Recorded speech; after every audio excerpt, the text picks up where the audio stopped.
Buenas tardes a todos. Muchas gracias por vuestra asistencia. Soy Juan Rafael Peiró, el coordinador de la Asociación Cultural Hipatia. Como ya sabéis, somos una asociación sin afán de lucro, en la que nuestras actividades están encaminadas a desarrollar el potencial humano en su más amplia acepción y en la que realizamos cursos, talleres, conferencias, clases de todo tipo. En este caso es una conferencia de interés importante cultural, porque vamos a desarrollar, el profesor Rafa Mateu va a desarrollar un tema sobre la psicología. Entonces, ahora le paso al presidente Rubén Soler, que haga la presentación. Muchas gracias. Gracias, Juan Rafael. Buenas tardes, gracias por venir.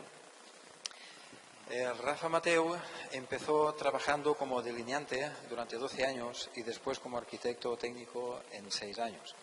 Dirigió los coloquios semanales en un cineclub Magíster del 70 al 78.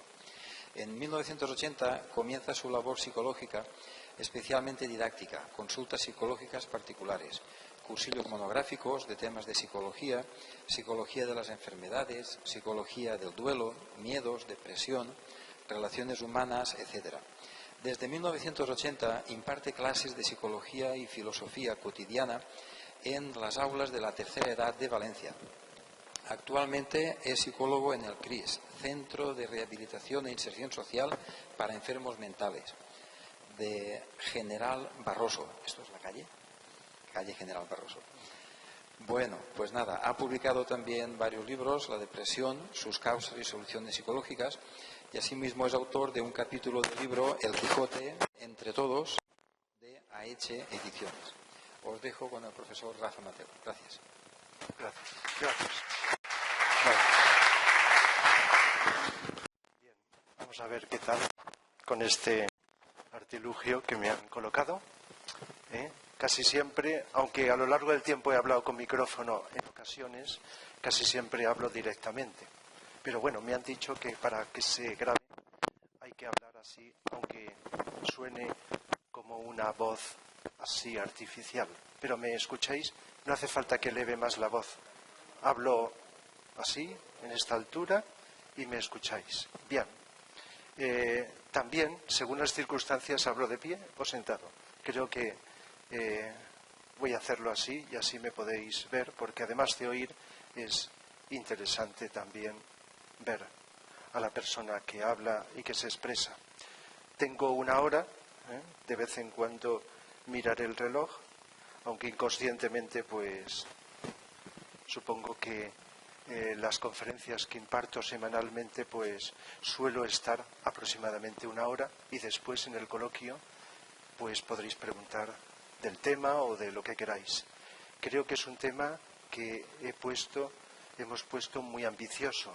Si habéis visto los puntos, es demasiado ambicioso. Necesitaríamos horas, días y mucho tiempo para poder desarrollarlo con amplitud.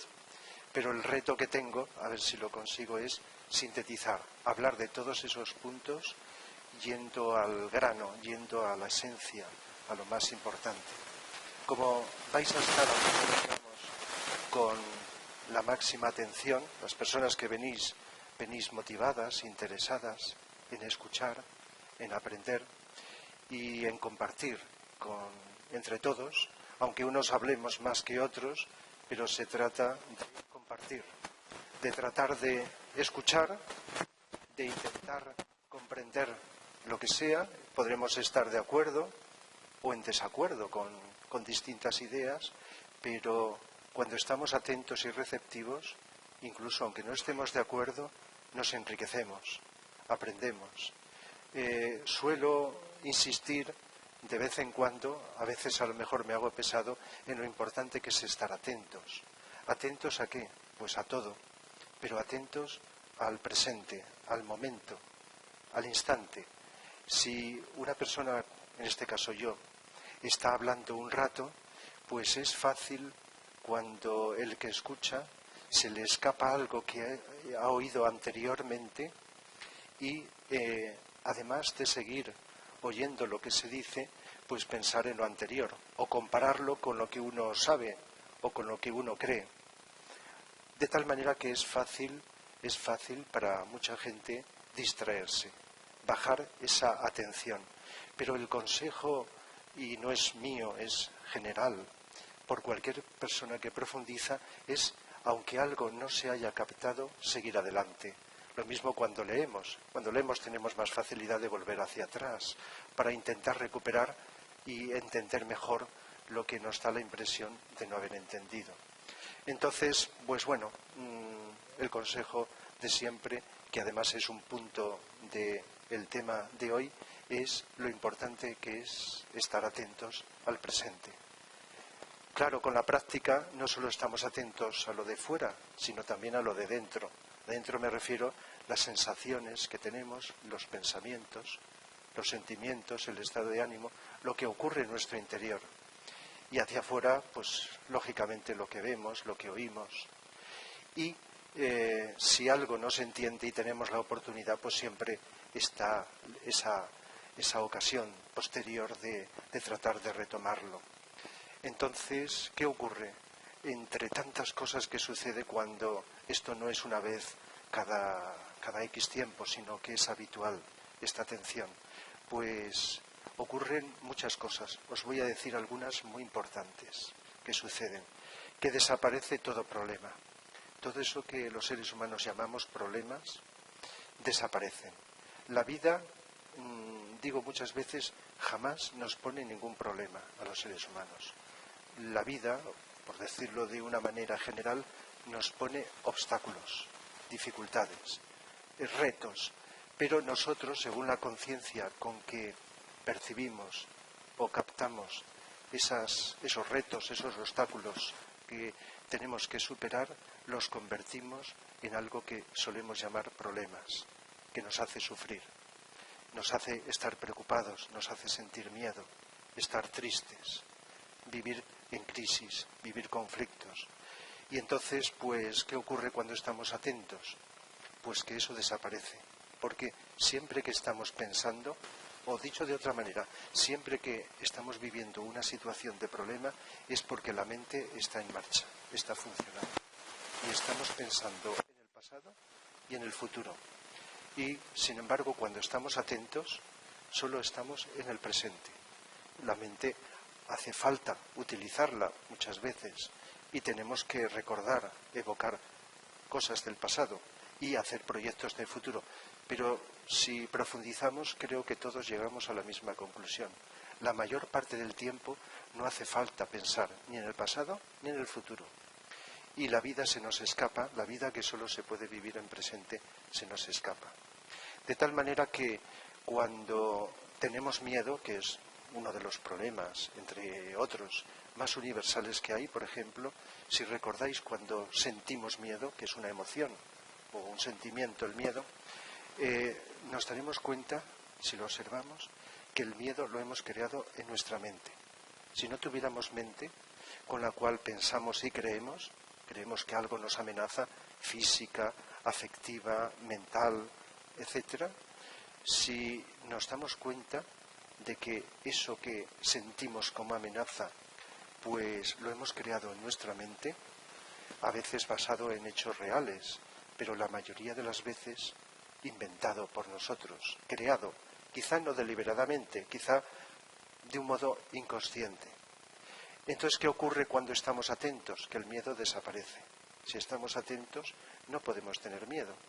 Y si estamos y nos dejamos llevar por la mente que piensa, nos daremos cuenta cómo ese miedo se va alimentando y prolongando en el tiempo. Por lo tanto, el hecho de frenar la mente, de estar atentos al presente, como digo, a lo que hagamos en cada momento, en cada instante, y podemos hacer muchas cosas, ¿verdad? Y estar ahí receptivos, atentos, observándolo, haciéndolo como observadores, receptores y como actores, ¿verdad? Nos daremos cuenta que el miedo, que es el ejemplo que ahora estoy poniendo, al no tener alimento mental, deja de existir. Quizá no desaparezca en un instante y necesite más trabajo para poderlo conseguir. Pero ya se nota que empieza a desaparecer. ¿Y qué ocurre cuando llevamos una cierta práctica de la atención en nuestra vida? Pues que se desarrolla una cualidad que no es mental, que está por encima de la mente y cuyo nombre, aunque está como todas las palabras son ambiguas, cuyo nombre específico es intuición.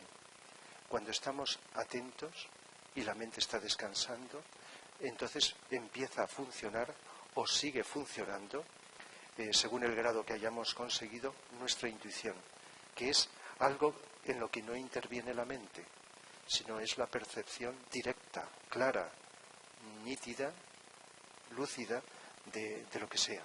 Puede ser de lo más cotidiano hasta lo más filosófico, trascendente o metafísico. Es decir, que la intuición no pasa por la mente. Lo que sucede es que si tenemos intuiciones, posteriormente empezamos a elaborar eso que hemos captado con la intuición, a pensar en ello y a elaborar pues una reflexión de tipo mental, más controlada o menos controlada. Digo más controlada porque podemos pensar con atención y utilizar la mente y reflexionar y hacer nuestras reflexiones de un modo pues atentos, conscientes. O podemos dejar que la mente, que es lo habitual, lo que ocurre casi las 24 horas del día de la mayoría de la humanidad, que la mente piense a su aire. Esto me gusta, no es mía la expresión, pero me gusta decir que somos pensados.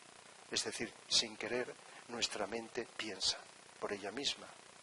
Y es lo que llamamos distracciones o pensamientos que sin buscarlos nos están llegando. Pero ¿qué ocurre cuando decidimos conscientemente pensar? Que entonces somos nosotros los que pensamos. Y en ese sentido podemos buscar las causas del miedo, tratar de investigar, de preguntar, de informarnos. Muchas veces el miedo lo provoca pues una amenaza que debido a nuestro desconocimiento, a nuestra ignorancia, a nuestra falta de datos, pues lo hemos interpretado así, como amenaza. Pero cuando recibimos una información, quizá de una persona que entiende de ese asunto, que sabe más, o nosotros mismos hacemos un esfuerzo interior por descubrir e intuir dónde tenemos que buscar, nos damos cuenta que no tenía sentido esa causa, que la habíamos creado o la había creado nuestra propia mente. De tal manera que con las tácticas o técnicas también adecuadas para trabajar psicológicamente los miedos, podemos abordarlo. Pero os estaba diciendo una forma que más allá de las técnicas que un profesional o no profesional de la psicología nos puede sugerir, porque no os lo he dicho, que gran parte de lo que podemos ver de la psicología no hace falta ser psicólogo, no hace falta ser profesional.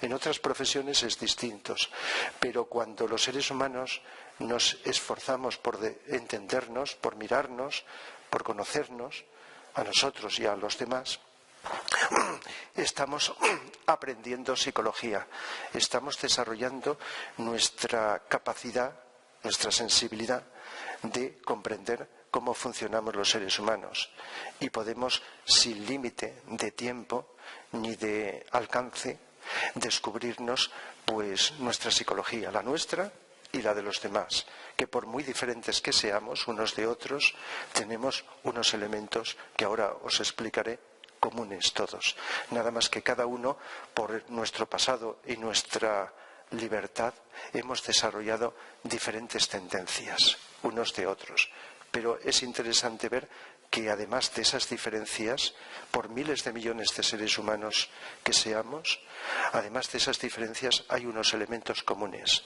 y entender psicológicamente cómo funcionan, eso lo podemos hacer todos. Quizá a veces leyendo a determinados autores, que sabéis que aunque no se estudie psicología, podemos tener acceso a libros de distinta información y por lo tanto psicológica. Y leemos autores que de distinto nivel de psicológico, ahora os diré qué niveles de psicología podemos encontrar en donde sea, y entonces podemos aprender. Pero esa atención que os estaba hablando es lo que más, quizá como complemento, lo que más nos va a permitir comprendernos unos a otros y comprendernos empezando por nosotros, porque hay una correlación. Al comprendernos a nosotros mismos tenemos facilidad de comprender a los demás. Lo contrario también sucede. Cuando observamos con profundidad a un ser humano, y aprendemos y descubrimos sus mecanismos, nos facilita también comprendernos a nosotros. Por lo tanto, sería como compaginar esa atención a nosotros mismos y a los demás, lo que nos hace aprender psicología. Incluso por buenos libros que leamos, más allá de esa buena información que a veces podemos encontrar en los libros. Entonces, he puesto el ejemplo de los miedos, ¿verdad? Pero ¿qué ocurre cuando estamos tristes? Que es también un problema de mucha gente, ¿verdad? Y en algún momento de nuestra vida, más frecuente o menos, nos hemos encontrado tristes. Y eso, si es ocasional, ni siquiera lo llamamos problema. Pero cuando es habitual, la tristeza y la depresión, que no es la tristeza, nada más que a veces se confunde porque uno de los síntomas más destacados de la depresión es la tristeza. El otro síntoma es la falta de energía, de vitalidad, la falta de iniciativa, la falta de voluntad. Otro puede ser la falta de motivación para hacer las cosas de un modo a gusto y hacerlas bien, falta de desmotivación. Hay varios síntomas, pero muchas veces una simple tristeza se confunde con la depresión o viceversa. Entonces, ¿qué ocurre cuando una persona está triste o deprimida? Que la mente, como suele suceder en todos los problemas, y las preocupaciones están en todos los problemas, se dispara. Y entonces no solamente no deja de pensar a su aire, sino que se enfoca en la parte oscura, en la parte pesimista de la vida, de uno mismo, pensando en que no va a salir del problema, en que no hay solución. Si la depresión es muy fuerte, se suele comparar a un pozo oscuro donde no se ve salida, y no se ve salida porque no se ha mirado hacia arriba y se ve la abertura que siempre existe. Entonces, ¿qué ocurre? La mente, cuando es poderosa, nos puede llevar, y no solo una temporada corta, nos puede llevar años. Hay personas que se pasan toda la vida deprimidas y sus mentes lo que han hecho es ir alimentando esa depresión. ¿Qué ocurre cuando descubrimos, se enciende la luz interior y descubrimos que hay lo que os estaba explicando, que hay que parar la mente, que la depresión se puede eliminar, se puede deshacer? Esa depresión que puede durar años se podría cortar.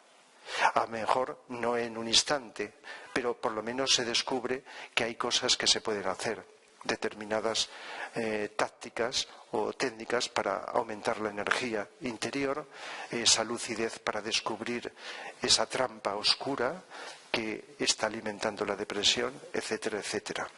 Y esto tiene que pasar por la atención. Lo que ocurre es que si la persona está muy deprimida o está con una problemática muy grande, aunque tenga la ventaja de que alguien se lo explique, si no tiene la iniciativa de actuar por ella misma y de abrirse a esas buenas explicaciones o consejos, pues sigue con ello. Es frecuentísimo que cuando explicas a una persona con el lenguaje más adecuado a su comprensión algo, la persona puede que sí, que esté diciendo sí, parece coherente, pero si la persona no está abierta, se olvida enseguida y sigue alimentando lo que estaba viviendo anteriormente. De tal manera que con esto os estoy queriendo decir que la psicología no siempre es tan efectiva como sería de desear, aunque a veces nos sorprenda y digamos, ¿cómo es posible si veo clarísimamente que esta persona podría salir del problema? Pero requiere esa actuación libre de cada ser humano de coger esos consejos, esa información que le han dado y poderla utilizar, o producir una rebelión en su interior, como a veces ha pasado, sin ayuda psicológica, y salir del problema.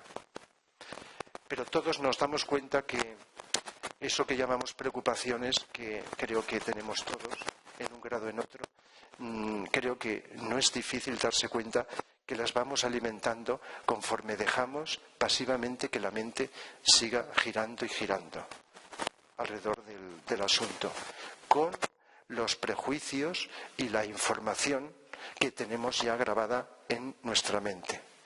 Y por lo tanto, si nosotros hacemos, y os voy a decir dos formas, porque aunque podría deciros mucha teoría, creo que es importante siempre que aquella información que damos sea lo más útil y práctica para nuestra vida. A lo mejor estoy diciendo algo que sabéis, pero todos los seres humanos necesitamos más o menos que se nos repitan cosas. Y a veces lo hemos oído 1000 veces, pero puede haber una forma nueva de decir lo mismo y entonces se nos enciende la luz. Si estamos preocupados o tenemos un problema, hay dos actitudes. En lugar de hacer lo habitual, que es dejar que la mente piense, piense y piense, buscando la solución, o pensar en ello, a veces puede ser útil, pues sería enfocar nuestra atención en otra dirección. Pero, ojo, en otra dirección que sea algo que estamos haciendo y que ponemos todos nuestros sentidos, toda nuestra atención en la tarea que hacemos o la tarea que nos proponemos hacer para dejar que la mente piense en la preocupación, en el problema. ¿Sabéis qué ocurre? Pues a lo mejor nos viene el pensamiento, bueno, te apartas de ello, pero luego la preocupación vuelve otra vez a la carga, porque no la has liquidado. Pero ¿sabéis qué sucede? Que cuando más lo hacemos, como si prestamos atención, en lugar de hacer eso que se llama entretenernos en otra cosa, buscar escapar pensando en otra cosa, sino estoy diciendo con atención, afluye luz. Si digo luz, supongo que me entendéis, la luz de la comprensión, la luz, no la luz eléctrica, sino la luz de la intuición.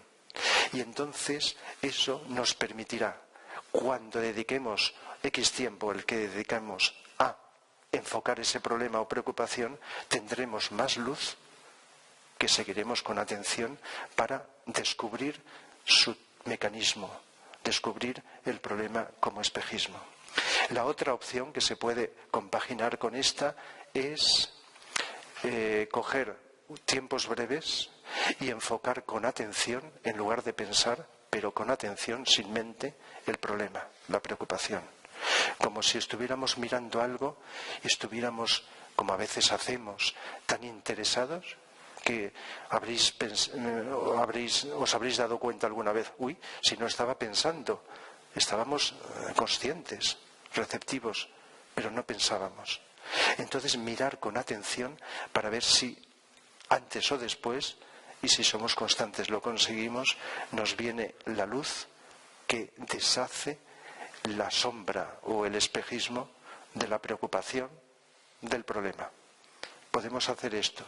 También podemos hacer una reflexión, como os decía antes, o recabar información, siempre que la utilicemos lo más lúcidamente que podamos, lo más inteligente que podamos. Son vías de trabajo con los cuales, y esto es psicología, que debería enseñarse en las escuelas desde siempre, porque si adaptamos la psicología a las edades, no hay edad en la vida para aprender psicología. Claro, yo no estoy acostumbrado personalmente a hablar a niños, no lo hago.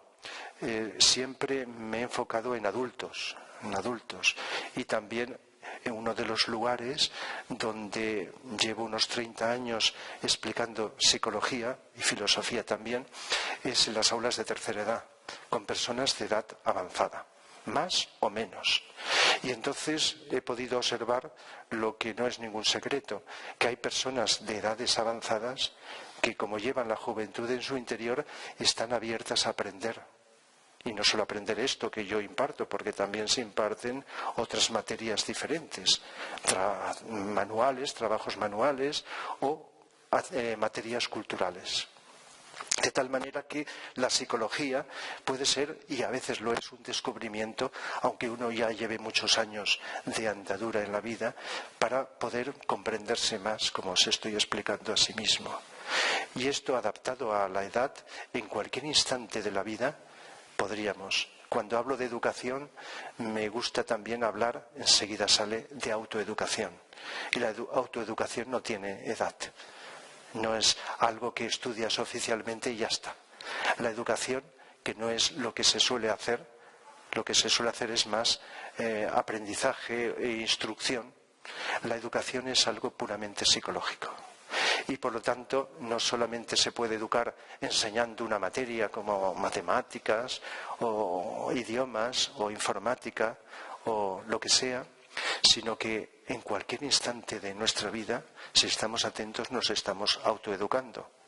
Y entiendo por educación, pues esto que os estoy hablando y os voy a hablar. Educir esos potenciales positivos de nuestro interior, descubrirlos y aprovecharlos. Y por lo tanto, en una escuela o en la calle o en casa o en donde sea, podemos estar continuamente autoeducándonos. Es decir, aprender a sacar lo mejor de nosotros y por consiguiente controlar eso que podríamos llamar pues lo negativo, lo deficiente, lo problemático, lo que nos molesta, aquello que es incómodo y nos molesta habitualmente. De tal manera que los problemas se pueden abordar psicológicamente. Mucha gente, si se le pregunta qué es psicología, dirá, pues psicología es pues cuando uno tiene unos problemas específicos va a una persona llamada psicólogo, como cuando tienes una enfermedad o un dolor, al médico y te lo soluciona.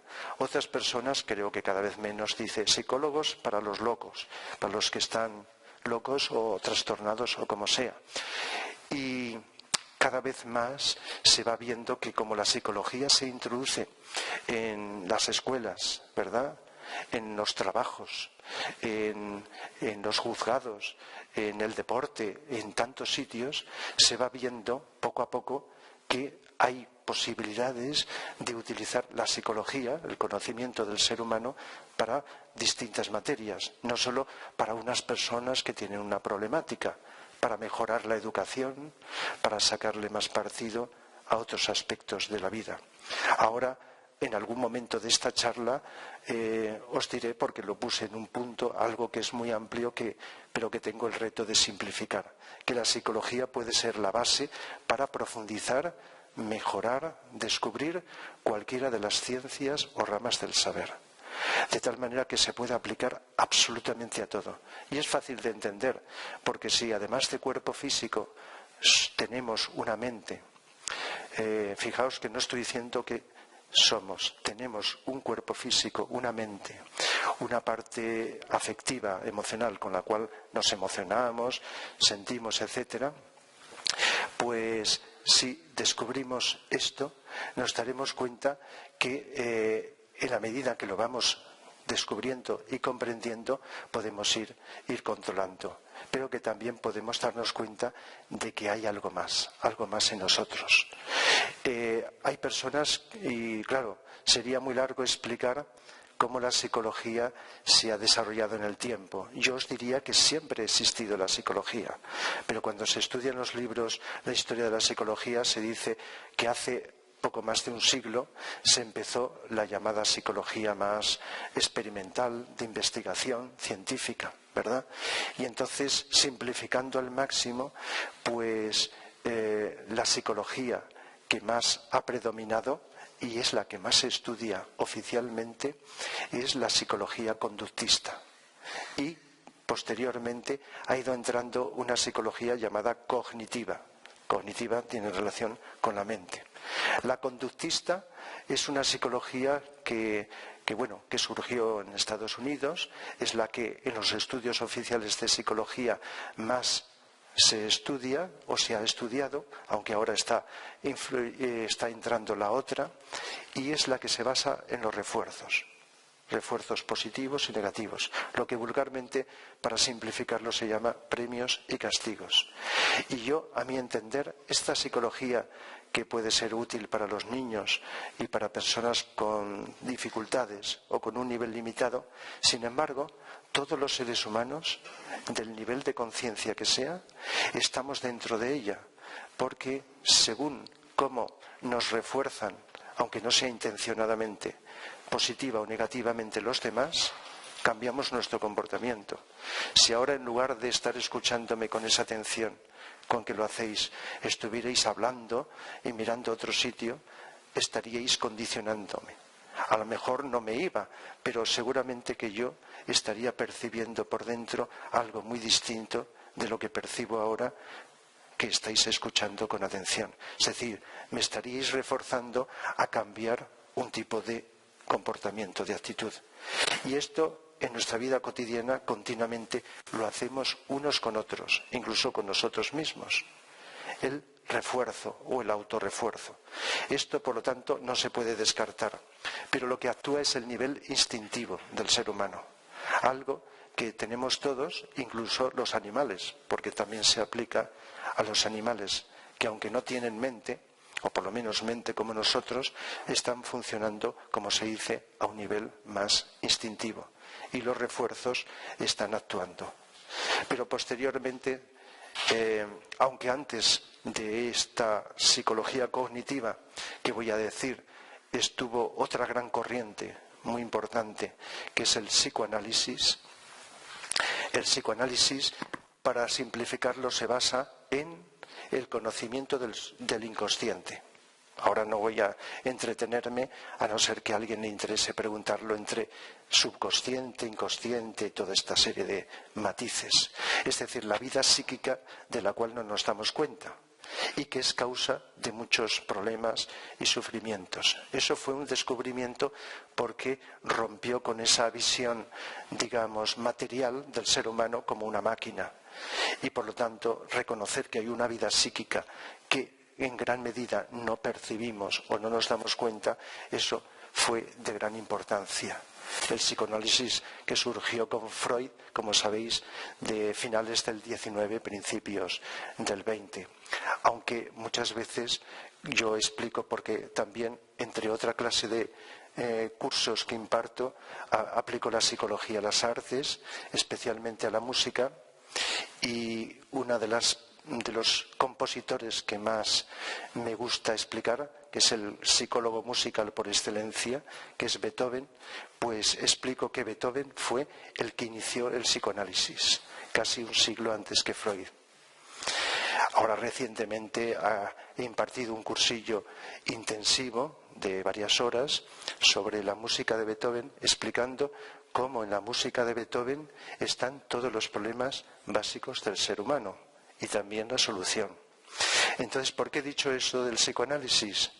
Porque en obras de Beethoven lo que hacen es facilitar la apertura del subconsciente de la persona y además facilitan, si la persona está abierta, a que la energía bloqueada o reprimida salga, ya que el estímulo más poderoso que tenemos para poder cambiarnos psicológicamente es la música. La música tendría que estar en los estudios de psicología como una asignatura fundamental, ya que es una forma, un estímulo poderosísimo que nos va moldeando en unas direcciones o en otras. Y no solamente lo sentimos a nivel afectivo, a nivel mental, a nivel físico, y si vamos más lejos, que todavía no lo he tratado, a nivel espiritual. De tal manera que podríamos decir que cuando conocemos los efectos de esta música, que también muchas veces la aconsejo para las personas deprimidas, ya que sabéis que una persona deprimida, una de las cosas que más necesita es despertar la voluntad. Y la música de Beethoven es una de las que más facilita el despertar de la energía dormida y por lo tanto la voluntad. Pero he puesto el ejemplo del psicoanálisis para decir que si bien Freud utilizó determinados métodos psicoanalíticos de investigar en el pasado, la música que está actuando en el presente facilita que esa energía que está unida a los recuerdos del pasado se vaya liberando. Por lo tanto, conocer estas cosas, y ya os estoy poniendo un ejemplo de una de las artes, que es la música, que lógicamente facilita mucho y es una gran ayuda para la psicología, y viceversa. La psicología facilita comprender que la música y las demás artes también están actuando sobre nosotros. Por lo tanto, esto venía a cuento del psicoanálisis como una gran corriente psicológica. Pero ¿qué ocurre con el psicoanálisis? Cuando lo investigas te das cuenta de que hay de todo, como en todas las profesiones, pero que hay personas que llevan años con un gasto increíble, un gasto económico, y que pues pueden ir avanzando algo, pero no suficiente. Por lo tanto, esa atención que os estaba comentando antes, si se aplicara al psicoanálisis, facilitaría con más rapidez, con más profundidad, buscar, vocear en el interior de la persona y incluso sin necesidad de rastrear el pasado, sino en el presente, buscar una liberación de la energía del pasado que estamos viviendo todavía en presente. Porque verdad que cuando nos acordamos que tenemos un problema del pasado, ese problema, en el momento que lo estamos sufriendo ahora, aquí, en el presente. Se originó en el pasado, pero ahora en el presente lo estamos viviendo. Luego podríamos fácilmente descubrir qué es lo principal, aunque a veces ayude ir hacia atrás, lo principal sería descubrir qué podemos hacer aquí, ahora, en este instante, para limpiar ese remanente de energías que estamos arrastrando desde el pasado. Por lo tanto, el psicoanálisis y cualquier corriente psicológica, si se aplicara este método que estoy diciendo de la atención, pues entonces nos daríamos cuenta que podemos profundizar en ello. Pero ¿por qué yo llamo, y no soy el único autor que llamo psicología integral? Los cursos que llevo dando de psicología desde hace más de 30 años, últimamente no, pero en el pasado los llamaba cursos de psicología integral. ¿Y por qué los llamo integral? Porque no sigo una corriente solo definida. Si veo que una persona necesita una orientación conductista, lo hago, aunque no esté pensando. Esto se llama conductismo. Si veo que una persona requiere investigar en su pasado para que comprenda, no como un psicoanalista, ¿verdad?, tradicional, pues entonces comprendo lo que el psicoanálisis aporta y nos puede hacer explicar. Y como me ha interesado siempre conocer toda la psicología, y desde hace muchos años, cuando incluso antes de estudiar psicología practiqué los distintos yogas y distintas formas de meditación, incluso empecé a dar conferencias sobre filosofía oriental, entonces fue para mí un gran descubrimiento esa unión de Oriente y Occidente, es decir, de la psicología oriental, que es una psicología que bucea en el interior de la persona buscando algo que todavía no se ha hablado, ese yo superior, esa conciencia. Eso que en Occidente se ha llamado psicología transpersonal. Es decir, de las grandes corrientes psicológicas están las que os he citado, una psicología que no he nombrado humanista, que busca la integración de los componentes humanos, físico, emocional y mental, lo que se llama la personalidad o el yo personal, y luego hay un reconocimiento de algo que se puede llamar de varias maneras: yo superior, conciencia, el ser, etcétera. Entonces se ha utilizado una etiqueta llamada psicología transpersonal, que según si leéis libros de psicología, leeréis que Abraham Maslow en Estados Unidos fue el creador de la psicología humanística y de la psicología transpersonal. Pero luego han habido otros autores que sería ahora largo de citar para no entreteneros en este asunto, que han enfocado también la psicología de un modo transpersonal.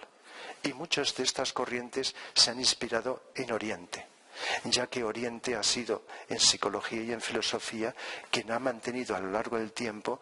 Occidente también, no, nada más que en Occidente ha tenido que permanecer más oculto todo esto.